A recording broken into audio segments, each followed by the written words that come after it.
O reflexo condicionado no ser humano é um aprendizado associativo onde estímulos inicialmente neutros, que passam a desencadear respostas automáticas após associação repetida com estímulos naturais, geram respostas incondicionadas. Esse processo envolve a formação de novas conexões sinápticas, que podem ser temporárias ou estressantes, servindo para antecipar respostas de prazer, como trazer recompensa, ou alerta, como impor punição. Os efeitos sobre a vida em um ser humano podem ser físicos, emocionais e comportamentais, trazendo respostas motoras, secretoras e neurovegetativas, que podem ser tanto excitantes quanto inibidoras. Esse tipo de reflexo pode trazer modificações da realidade fisiológica e psíquica, influenciando crenças, hábitos, costumes, tradição, estimulando respostas complexas e emocionais sobre o comportamento. O reflexo condicionado, formulado por Ivan Pavlov, no início do século XX, foi uma das primeiras tentativas sistemáticas de compreender o comportamento humano e animal, a partir de mecanismos fisiológicos observáveis.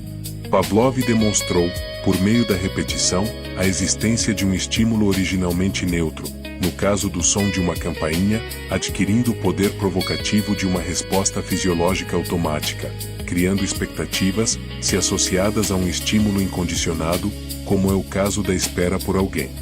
O reflexo condicionado revelou que o cérebro aprende por meio de associações, estabelecendo novas vias neuronais com base na experiência e no experimento, ou seja, os conteúdos a serem registrados podem ser também reconhecidos por amparos meramente científicos. Haverá relações de causa e efeito que sempre irão afetar o comportamento humano, como por exemplo, em uma direção, a repetição que se associa entre dois estímulos causados pela criação de uma resposta automática, na maioria das vezes inconsciente, e em direção contrária, defrontando conexões. O reflexo condicionado, moldando o ambiente pelas experiências repetidas, é uma ponte entre biologia e cultura. O corpo aprende, mas é o contexto social que traz o conteúdo do aprendizado. Isso também tem implicações éticas e políticas. Governos, publicidade e sistemas educacionais exploram esses mecanismos para condicionarem comportamentos coletivos, como crenças, costumes, hábitos de consumo, valores e tradição, tudo contido em relações emocionais que se associam a símbolos e slogans. A relação da neurociência e conceito pavloviano se inserem em aspectos muito mais sofisticados. Já se alcançou a compreensão que o reflexo condicionado não é apenas um costume mecânico, mas uma forma de plasticidade sináptica, ou seja, são alterações nas conexões entre neurônios. A sinapse, que é a junção entre neurônios, é o ponto central entre dois neurônios, quando disparam juntos, e repetidamente, conexões entre eles, e se fortalecem. Esse princípio, formulado por Donald Ebb, em 1949, constatou cientificamente que neurônios que disparam conexões juntos, se conectam. Na verdade, é a base neurofisiológica do condicionamento pavloviano. Emergem dois mecanismos neurobiológicos durante o condicionamento. O primeiro é o estímulo neutro, é aquele que ativa uma via sensorial específica, como o som, a luz, etc. O segundo é o estímulo incondicionado, aquele que ativa centros emocionais e autonômicos, especialmente o sistema límbico, local onde se encontram a amígdala e o hipotálamo. Com a repetição, ocorre a potencialização de longo prazo nas sinapses envolvidas. É um mecanismo conhecido por ser base da memória associativa. O reflexo condicionado é o embrião da teoria da aprendizagem, aplicado pela neurociência. Ele mostra como padrões de disparo neural se reconfiguram pela experiência, através do elo entre fisiologia e psicologia. Melhor compreendendo, o corpo e a mente dialogam pela via das sinapses. Para Ivan Pavlov, homem é um mero organismo que reage.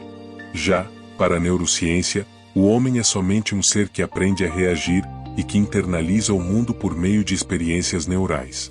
Como diria Aristóteles, a alma é de algum modo todas as coisas, Logo, o reflexo condicionado é a primeira centelha material daquilo que se conhece como espírito, ou seja, a capacidade de aprender. Por trás de todo reflexo condicionado, nasce o automatismo funcional, melhor afirmando, na tentativa de se evitar o caos socioambiental, cria-se a garantia da previsibilidade, que deve sustentar a estrutura social e moral, porém presa no preço do adormecimento da consciência crítica, criando o indivíduo obediente às normas e respeitando a autoridade. Não significa que o ser humano deve negar a causa e o efeito da legitimidade da norma, muito menos se colocar ao temor da punição, assim como a desaprovação moral ou a internalização do estado de culpa, como se o reflexo fosse a interiorização dos efeitos, apesar de ser esta a forma a ser vivenciada. O indivíduo deve compreender que não é objeto de instrumentos racionais de controle de condutas, isto é, não deve encarar as leis como um instrumento de proibição, mas que ensina a reagir. Deve olhar para o Estado, representado pela toga, farda e brasão, não como um mecanismo que evoca submissão. Encontram-se aí os aparatos bélicos, confrontos armados utilizados por extremistas, ao decretarem suas forças coercitivas. A crueldade da linguagem jurídica, valendo-se do reflexo condicionado coletivo, interiorizado por um caráter solene, distante e quase sacerdotal, é como obrigar o cidadão a se reconhecer e se sentir inferiorizado, como inutilidade útil, à frente do aparato legal. O ponto filosófico mais profundo, ao revelar a cruel realidade, quando a obediência é resultado de condicionamentos, e não de consciência, a liberdade se transformará em uma ilusão, absorvendo, imperceptivelmente, ideologias presas na dependência do poder.